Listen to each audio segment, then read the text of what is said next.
बड़ा आसान है अपनी कमियों के जरिए ख्वाबों को मारना, पर अपने जुनून से हर कमी को नजरअंदाज कर अपने ख्वाबों के लिए लड़ना ये कोई आम बात नहीं है। एक ऐसी ही मिसाल है जिसने कायम की है। आइए उसके सफर पर एक नजर डालते हैं। 20-30 लोग आए थे वहां पर देखने के लिए मुझे, और मैं उस हालत में भी कॉन्शियस थी, मैं अनकॉन्शियस नहीं हुई।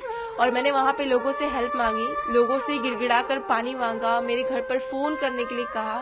मेरे पास सेल फोन नहीं था उस वक्त। मैंने अपनी डायरी निकालकर लोगों को घर का नंबर बताया, लेकिन वहां पे 30 मिनट तक मैं रोती रही, लेकिन किसी ने हेल्प नहीं की मेरी।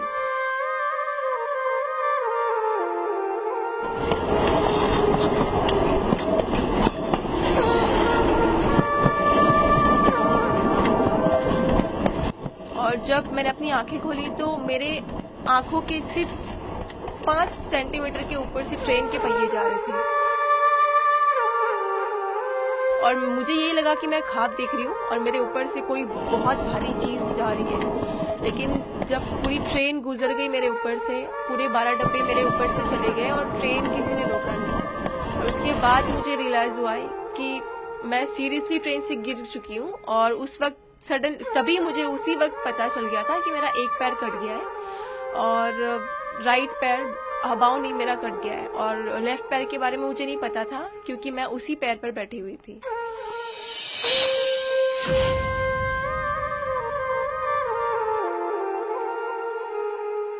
आई थिंक 12-1 बजे मैं कूपर हॉस्पिटल गई थी और 12 से 4 बज गए, मेरी कोई भी ट्रीटमेंट नहीं दी गई। तो मेरे घर वाले ने काफी इंसिस्ट किया कूपर हॉस्पिटल जाके, आपकी ओटी स्ट्राइक चल रही है तो हमें डिस्चार्ज दे दो, हम प्राइवेट हॉस्पिटल लेकर जाते हैं बच्ची को, क्योंकि उसकी इतनी खराब कंडीशन है और फिर गैंग्रीन होने के चांसेस ज्यादा है।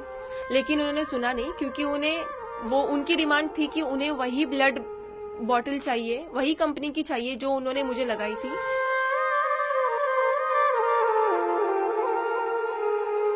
लेकिन उस बीच जो भी मुझे देखने आता था तो उनकी नजरों में मेरे लिए सिंपैथी होती थी और बहुत अजीब ख्याल होते थे। एक इस बात को लेकर कि लड़की है, और दूसरी ये चीज कि लड़की के दोनों पैर कट गए हैं। तो वो लोग बहुत अजीब वर्ड्स यूज करते थे मेरे लिए कि बेचारी की जिंदगी खराब हो गई है, फ्यूचर कुछ नहीं है, शादी नहीं होगी, जिंदगी भर माँ बाप के घर पर पड़ी रहेगी, बेड पर पड़ी रहेगी।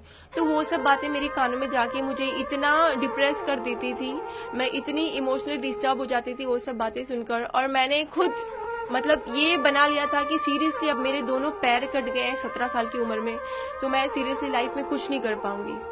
तो मेडिकल में एडमिशन के लिए क्राइटेरियाज होते हैं। पहले हमें काउंसलिंग होती है सारे फिजिकल हैंडीकेप स्टूडेंट की। मेरी भी काउंसलिंग हुई जेजे हॉस्पिटल में, तो वहाँ पे सारे फिजिकल हैंडीकेप बच्चों के साथ मेरी काउंसलिंग हुई। और वहाँ पर डॉक्टर्स होते हैं एग्जामिनेशन करने के लिए, और वो एग्जामिनेशन के थ्रू हमें क्राइटेरिया देते हैं परसेंटेज के हिसाब से, डिसेबिलिटी परसेंटेज बोलते हैं उसे। तो मेरा डिसेबिलिटी परसेंटेज उन्होंने डिसाइड किया 86%, और क्राइटेरिया है मेडिकल में एडमिशन लेने के लिए 40 to 70%, मिनिमम 40 एंड मैक्सिमम 70। तो मेरा 70 से ज्यादा था, तो मुझे उसी वक्त उन्होंने मना कर दिया शाम में कि आप एलिजिबल नहीं हो मेडिकल एडमिशन के लिए। मैं हाई कोर्ट गई, हाई कोर्ट में मुझे वीपी पाटिल सर मिले। एडवोकेट वीपी पाटिल सर ने मेरा पूरा केस हैंडल किया, और वहाँ पे जज मोहित शाह एंड गोडबोले सर ने वो मुझे पूरा ऑब्जर्व किया उन्होंने, और मेरी वापस से री-काउंसलिंग रखवाई। री-काउंसलिंग में भी मुझे डॉक्टर्स का पैनल आया, मुझे एग्जामिन किया उन्होंने, और उस एग्जामिनेशन में भी मुझे सिर्फ मेरे 3% कम हुए, 86 से मुझे 83% दिया उन्होंने। तो उन्होंने मुझे बताया कि आपके जैसे 2-3 स्टूडेंट को हमने अप्रूव किया, लेकिन मेडिकल लाइफ इतनी हेक्टिक होती है, इतनी स्टडी हार्ड होती है उनकी, फर्स्ट तो 50% क्राइटेरिया होता है पास होने का, और हेक्टिकनेस बहुत होता है, तो आप नहीं कर पाओगे। सब कुछ नोटिस करने के बाद उन्होंने फाइनली अगस्त 2011 में मुझे ऑर्डर दे दिया कि आपको मेडिकल में एडमिशन मिलना चाहिए, और वहाँ से मुझे मेडिकल में एडमिशन मिला सेंट जीसस मेडिकल कॉलेज के ईएम हॉस्पिटल में।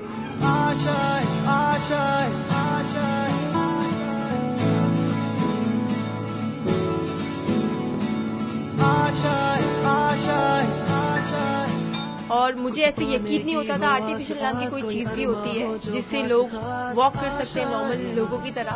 तो जब मैं उस लेग के ज़रिए वॉकिंग की प्रैक्टिस कर रही थी, तब मुझे, जब मैंने फर्स्ट वॉक लिया अपने आर्टिफिशियल लेग से, तब मुझे मतलब अल्लाह की ज़ात पर और अपने ऊपर ऐसे यकीन हो गया कि सीरियसली मैं नॉर्मल लाइफ गुजार सकती हूँ, और मेरे डॉक्टर्स और मेरी फैमिली जो कहती है वो मुझे करके दिखाना है।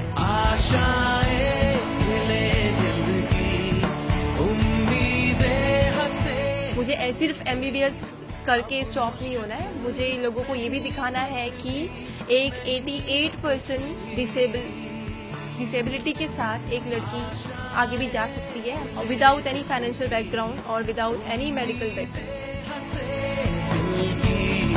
अब मुश्किल नहीं कुछ भी, नहीं कुछ भी।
अस्सलाम वालेकुम। आपकी ओर से थोड़े चंद लफ्ज। सबसे पहले मैं बहुत ज़्यादा शुक्रगुजार हूँ अल्लाह रब्बुल इज़्ज़त की कि उसने मुझे इस मकाम पर आज खड़ा किया है, और मैं बहुत ज़्यादा शुक्रगुजार हूँ अनिल मुरारका सर की, और तमाम लोगों को करेज कर रहे हैं, बहुत बड़ा काम कर रहे हैं, और अल्लाह इनकी ऐसी मदद करे।